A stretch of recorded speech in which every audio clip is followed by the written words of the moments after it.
जय हिंद। गणतंत्र दिवस की सबको हार्दिक शुभकामनाएं। जैसा कि आप सभी जानते हैं, 26 जनवरी 1950 को भारत के प्रथम राष्ट्रपति डॉक्टर राजेंद्र प्रसाद ने 21 तोपों की सलामी लेते हुए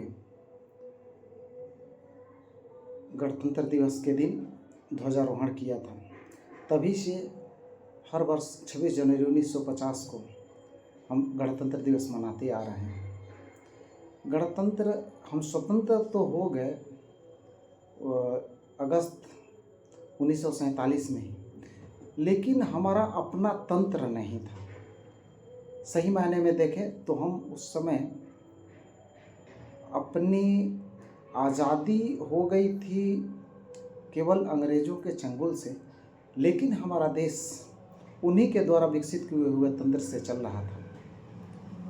उसके बाद 1946 से जब संविधान के लिए बनाने की आवश्यकता हुई तो लगभग 2 वर्ष 11 महीने में अपना संविधान बनकर तैयार हुआ और उसके बाद 1950 को पूर्णतः इसे लागू कर दिया गया। उसके बाद से हम स्वतंत्र एक्चुअल मायने में हो गए। आज हर जगह हर किताब में जहाँ भी देखेंगे यह मिल जाती है कि हम आज़ाद कैसे हुए, किन्होंने कैसे अपनी कुर्बानी दी, क्या क्या हुआ। लेकिन मुझे ये लगता है कि आज़ादी कैसे मिली इसको समझने के बजाय हमें उन चीज़ों को भी ज़्यादा समझने की आवश्यकता है कि हम गुलाम कैसे हुए।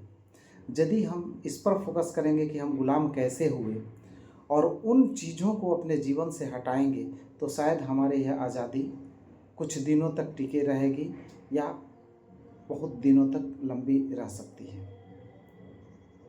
यदि हम उन चीज़ों को जिन्होंने हमें गुलाम बनाया, सशक्त हम थे, हमारे पास बौद्धिकता थी, हमारे पास पैसे रुपये सब कुछ थे, हम विश्व की आर्थिक शक्ति थे, इन सब के बावजूद भी यदि गुलाम हुए तो कहीं ना कहीं एक ऐसा कोई कारण रहा होगा जिसको हम लोगों ने एड्रेस करने में चूक की थी, जिसके कारण हमारा देश गुलाम हुआ था।